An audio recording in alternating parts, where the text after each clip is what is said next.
अस्सलाम वालेकुम व्यूअर्स, मैं हूं फरियाल कामरान और ग्लोबल टीवी के program global point with doctor Zafar में आज का जो हमारा टॉपिक है वो है कि ऑटिज्म स्पेक्ट्रम डिसऑर्डर। जैसे कि प्रीवियसली हमारे सेशंस में हमने ऑटिज्म की बारे में ऑलरेडी जो है सेशन किया, जिसके अंदर हमने ये बताया कि ऑटिज्म क्या है, इसके अर्ली साइन एंड सिम्टम्स क्या होते हैं और किस तरह से आप इसको डायग्नोसिस वगैरह जो है वो की तरफ जा सकते हैं। अब आज का जो हमारा टॉपिक है उसके अंदर हम ये डिस्कस करेंगे कि ऑटिज्म स्पेक्ट्रम डिसऑर्डर में अदर कौन से ऐसे डिसऑर्डर्स हैं या ऐसी कौन से चैलेंजेस हैं जो बच्चे की परफॉर्मेंस को या उसकी ओवरऑल उसकी डेवलपमेंट को अफेक्ट करते हैं। तो आइए अब अपनी बात का बाकायदा आगाज़ करते हैं डॉक्टर जफर के साथ।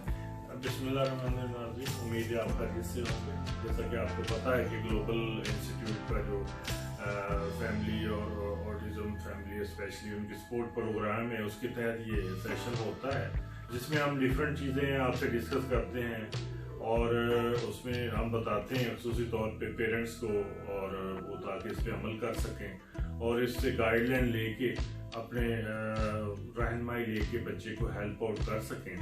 तो आज का हमने टॉपिक जो सिलेक्ट किया उसमें यही हम बात करना चाह रहे हैं कि जो हमें जो डिफरेंट मैसेज आए और लोगों ने पूछा तो उसके अकॉर्डिंग कि जो ऑटिज्म के साथ अदर प्रॉब्लम या चैलेंज होते हैं जो मदर्स फेस करती हैं और बच्चे में होते हैं, उनको हम वो कौन से होते हैं, उनको मैनेज करने के लिए किस तरह से हम काम करें तो हमें जो है रिजल्ट आ सकता है और बच्चे को हम मैनेज कर सकते हैं। उसके बिहेवियर जो भी होते हैं या अदर उसकी दूसरी प्रॉब्लम साथ साथ जो चल रही होती हैं उनको हम कैसे मैनेज करते हैं। अगर वो नहीं मैनेज होंगी तो जो थेरेपी देने वाला पर्सन है, टीचर है या मदर है, वो भी डिस्टर्ब होगा और बच्चा भी अगर सही प्रॉपर उसको हम मैनेज नहीं करेंगे तो उसको तो ऑलरेडी नहीं पता, तो टेक्निकल तरीके से उसको गाइडलाइन को फॉलो करते हुए मैनेज नहीं करेंगे तो वो मैनेज नहीं हो पाएगा।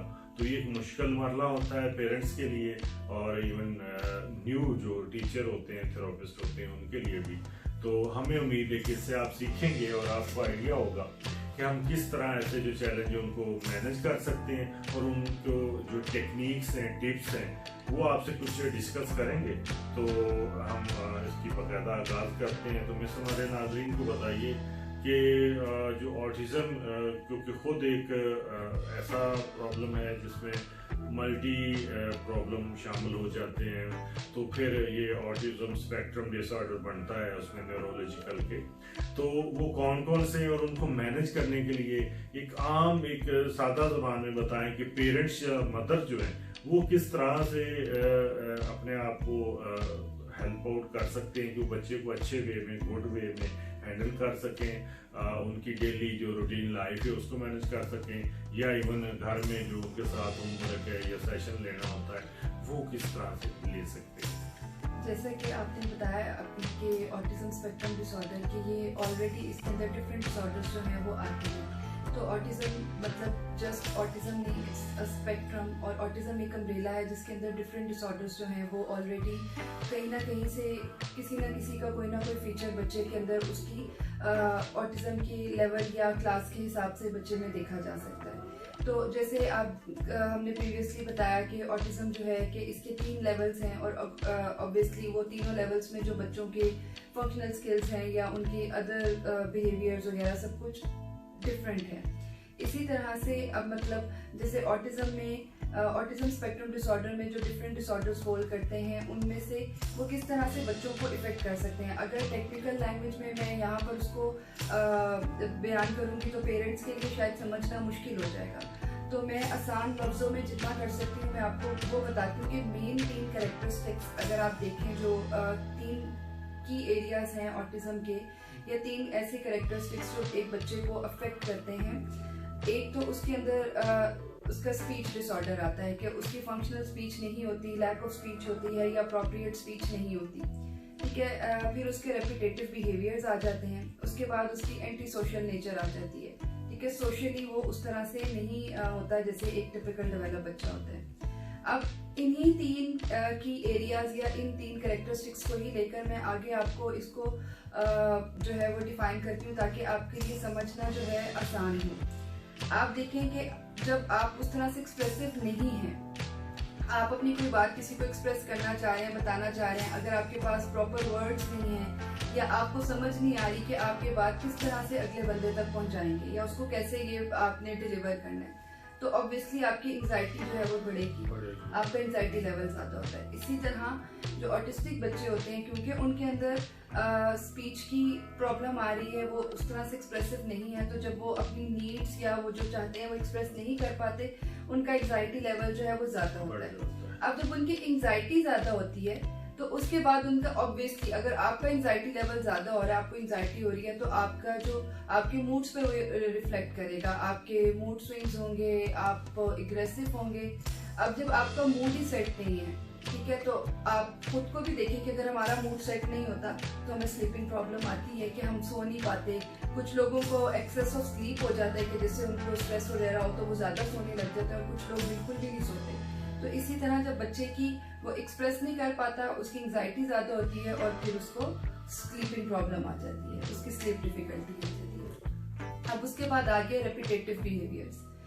रेपिटेटिव बिहेवियर्स को अगर आप प्रॉपरली मैनेज नहीं करेंगे, ठीक है, अब आप उसको मैनेज नहीं कर रहे, अगर बच्चे का कोई भी रेपिटेटिव बिहेवियर है वो उसको बार बार करता जा रहा है, तो ऑब्वियसली वो ज्यादा हाइपर एक्टिव होगा। जब वो ज्यादा हाइपर एक्टिव होगा, वो ज्यादा टेंट्रम शो करेगा, उसके ज्यादा बैड बिहेवियर्स जो हैं आपको नजर आएंगे। अगर आप उसकी एनर्जी को पॉजिटिवली नहीं यूज करेंगे, उसको नहीं जर्नलाइज कराएंगे, तो यही होगा कि उसकी टेंट्रम ज्यादा होंगे, बैड बिहेवियर्स वो आपको ज्यादा शो करेगा।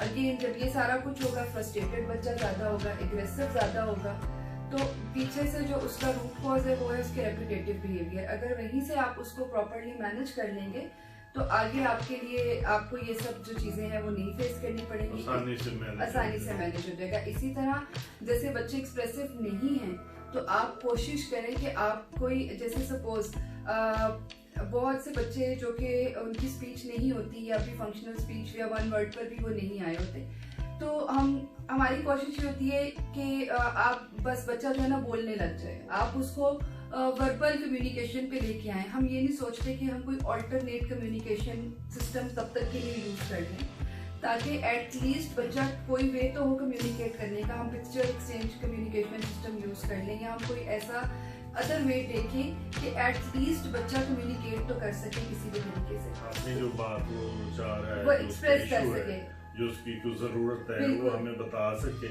और हम उसको जो है सॉल्व कर सके। बिल्कुल। अब सपोज उसके अभी एक्सप्रेसिव होने में टाइम है, अभी वो टाइम ले रहा है स्पीच पे आने में, और तब तक हम कोई और ऑल्टरनेटिव वे भी नहीं ढूंढ रहे, तो बेसिकली वो जब एक्सप्रेस नहीं कर पाएगा तो उसकी एंजाइटी ज्यादा होगी। जरूर हमें कोशिश यही करनी चाहिए कि हम बच्चों को जल्द से जल्द और ज्यादा से ज्यादा कोशिश यही करें कि वो वर्बल हों, वो बोलें, एक्सप्रेसिव स्पीच में आए। लेकिन अगर अभी उसमें टाइम है तो हम कोई अदर वे देखें कि एटलीस्ट हमारे पास कोई कम्युनिकेशन वे हो जिससे वो हमारे साथ कम्युनिकेट कर सकें, अपनी फीलिंग्स को, अपने एक्सप्रेशंस को हम तक वो कन्वे कर सकें। अब जब यहीं पर ये चीज़ आपकी सॉर्ट आउट हो जाएगी, मैनेज हो जाएगी, तो उसकी ना एंजाइटी ज़्यादा होगी, ना आगे ये सब प्रॉब्लम्स आएंगे, ठीक है। उसके बाद एंटी सोशल जो बच्चे होते हैं, बच्चों को वो उस तरह से लोगों के साथ सोशलाइजेशन उनकी नहीं होती। अब बजाय कि हम उनको इससे जो है हम बच्चों को डिसेंसिटाइज करें, हम बल्कि क्या करते हैं, उनको पुश कर रहे होते हैं। हम पहले डिसेंसिटाइजेशन वाला प्रोसेस किए बगैर अगर हम वेडिंग्स पे जा रहे हैं तो हम फोर्सफुली बच्चे को लेके जा रहे हैं। अगर हमारे घर में मेहमान आ गए तो हम बच्चे को फोर्स कर रहे हैं कि he has to stay there. आप पहले उसकी जर्नलाइजेशन कराएं, थोड़े लोगों से, ज्यादा लोगों से, उसको ये कॉन्फिडेंस दें उसको कि आपने इस एनवायरनमेंट में रहना है, there is no harm done, आपको कोई कुछ नहीं कह रहा, इट्स फाइन। आप ग्रेजुअली इन अ स्मॉल, पहले उसकी 1 to 1 से आप 2 persons पे आए, 3 persons पे आए, फिर इन स्मॉल ग्रुप जाए, फिर आप इन लार्ज ग्रुप जाएं। तो ऑब्वियसली जब आप इस तरह स्टेप बाय स्टेप जाएंगे और उसकी जर्नलाइजेशन कराएंगे तो अदर जो इससे रिलेटेड, अब जब आपने बच्चे को पुश किया, वो सोशली लोगों से या पार्टीज वगैरह में उस तरह नहीं जाना चाहता, या घर में कोई आता है बच्चा एग्रेसिव हो जाता है और आप उसको एट दैट टाइम आप उसको इग्नोर कर रहे हैं या उसकी नीड को पूरा नहीं कर रहे, तो उसकी एग्रेशन ज्यादा हो रही है, ठीक है। अब जब उसकी एग्रेशन ज्यादा होगी उसके डिफरेंट एरियाज को इफेक्ट करेगी। अब देखिए इसी तरह जब बच्चों की एंजाइटी ज्यादा होती है, अब हम अक्सर देखते हैं कि जो ऑटिस्टिक बच्चे होते हैं उनको एपिलेप्टिक फिट्स भी आते हैं। तो जब आपकी एंजाइटी लेवल ज्यादा होती है तो आपको एपिलेप्टिक फिट आते हैं। तो हमने इन सब चीज़ों को भी देखना है कि हमने सिर्फ ये इतनी सी चीज़ भी देखनी कि ये सोशल नहीं है, तो कोई ये तो है ही ऐसा, या हम ये कहते हैं शायर है, ये शायर है, लोगों के सामने नहीं आता। शायर होने में और एंटी सोशल होने में बहुत डिफरेंस है। तो आप आहिस्ता आहिस्ता, और आप उसको उसके हाल पर छोड़ दें या आइसोलेट ना करें बच्चे को, आप उसकी जर्नलाइजेशन कराएं पूरे इन्वायरमेंट के साथ, डिफरेंट लोगों के साथ, आहिस्ता आहिस्ता उसको आप स्टेप बाय स्टेप लेकर जाएं, उसको डिसेंसिटाइज करें और उसको कंफर्टेबल करें हर इन्वायरमेंट में, हर लोगों के साथ, ताकि वो थोड़ा थोड़ा जिस तरह से भी करके वो इनिशिएटिव ले और लोगों के साथ मिले। वन बाय वन एक एक लेवल उसका अचीव होता है, बिल्कुल। और जैसे एक स्टेप हो जाए फिर उसको दूसरे, फिर थर्ड, फिर फोर्थ, तो इस तरह उसको बर्डन भी नहीं होगा और उसको लर्निंग लेने में आसानी होगी, और खुद भी हमें मैनेज करने में भी आसानी होगी। और जब उसके वो स्टेप कवर होते जाएंगे तो ऐसा ऐसा उसके वो बिहेवियर कंफर्म हो जाएंगे, उसकी हैबिट डेवलप होने लग जाएगी और वो इस चीज़ को अपने एक रूटीन में शामिल कर लेगा और हमारी कमांड जो है उसको फॉलो करेगा। और इस पूरे प्रोसीजर में आपने बिल्कुल पेशेंस से काम लेना है। अब जैसे अक्सर हमारे पास ऐसे बच्चे आते हैं कि आपने देखा है कि वो इतने एंटी सोशल होते हैं कि वो पसंद भी नहीं करते कि उनको कोई हाथ लगाए या उनके पास कोई बैठे। बड़ी मुश्किल से जाके थेरेपिस्ट एक के साथ उनकी पेयरिंग होती है, लेकिन हम विद पेशेंस और स्टेप बाय स्टेप उनके साथ काम करते हैं। एक थेरेपिस्ट से उसको 2 थेरेपिस्ट पे स्विच करते हैं, फिर 3 पे करते हैं, ताकि इसकी जर्नलाइजेशन जितने ज्यादा लोगों के साथ हो सकती है हम कराएं। और आहिस्ता आहिस्ता करके with the passage of time वो बच्चा इतना अच्छा इम्प्रूव कर जाता है कि वो सब लोगों के साथ हैप्पीली मिलता है, आपको शेक हैंड भी करेगा, हग भी करेगा, आपके साथ ग्रीटिंग रिटर्न भी करेगा। तो आपको टाइम टेकिंग है और विद पेशेंस आप काम करें तो इंशाल्लाह आप रिजल्ट देखेंगे। बिल्कुल, एक इसका वे यही है कि हमें एक छोटी सी स्टेप को लेके, एक माइनर चीज से, क्योंकि वो देखने में एक छोटी लग रही होती है लेकिन उसको हम 1 स्टेप कवर करते हैं, फिर सेकंड, फिर थर्ड, तो इस तरह लेके चलते हैं तो हमारी अचीवमेंट भी आने लगती है और हमें डेली जो है प्रॉब्लम भी नहीं आती कि हमने एक छोटी सी असाइनमेंट दी, फिर आगे उसमें ऐड किया, फिर ऐड किया। यही लर्निंग का वे होता है और इसी तरह ही किसी को समझा सकते हैं हम। और इन बच्चों का तो बिल्कुल समझाने के लिए हमें यही वे अडॉप्ट करना चाहिए और उसमें एक स्लोली और एक रेगुलर प्रोसेस के जरिए उनको लेके चलें तो इंशाल्लाह उनमें इम्प्रूवमेंट आएगी और वो अपनी उस पर ट्रैक पे चल जाएंगे और जब चलेंगे तो इंशाल्लाह वही रास्ता और उनकी जो मंजिल है उसकी तरफ जा सकेंगे। तो इसके लिए हमें इंतहाई पेशेंस से, सब्र से और उसमें जो टेक्निक है, प्रोफेशनल वे हैं, उनको मद्देनजर रखते हुए लेके चलना है। हमें घबराना नहीं। बेशक ये मुश्किल काम है, पेरेंट्स के लिए इंतहाई मुश्किल होता है, उन्हें अपने खासकर मदर को घर के काम हैं, दूसरे बच्चे हैं, लाइफ की अदर रिस्पॉन्सिबिलिटीज हैं और आजकल जैसे सिचुएशन है उसमें और पैनिक सिचुएशन है, हर बंदा इस स्ट्रेस और उसमें पैनिक कंडीशन में है। तो इन चीज़ों को हमने लेके चलना है, ये पार्ट ऑफ लाइफ है और ये अगर एक रिस्पॉन्सिबिलिटी बच्चे की एक हमारे ऊपर आई है, एक पेरेंट्स के या मदर के, तो हमें उसे एक्सेप्ट करना चाहिए और एक्सेप्टेंस जितनी ज़्यादा हमारे अंदर होगी, हम पॉजिटिव रहेंगे, अपनी थॉट को, अपने माइंड को, अपनी एनर्जी को पॉजिटिव रखेंगे और हम पॉजिटिव सोचेंगे तो इंशाल्लाह उसका जो इफेक्ट है वो भी पॉजिटिव होगा। अगर हम इन चीज़ों को अपने ऊपर बर्डन लेंगे और नेगेटिव थॉट लेंगे और कहेंगे कि ये मुश्किल है, ये काम कभी होगा ही नहीं, तो वो उस तरह हमारे लिए पहाड़ की तरह बड़ा काम बन जाएगा, टास्क, और वो मुश्किल ही रहेगा।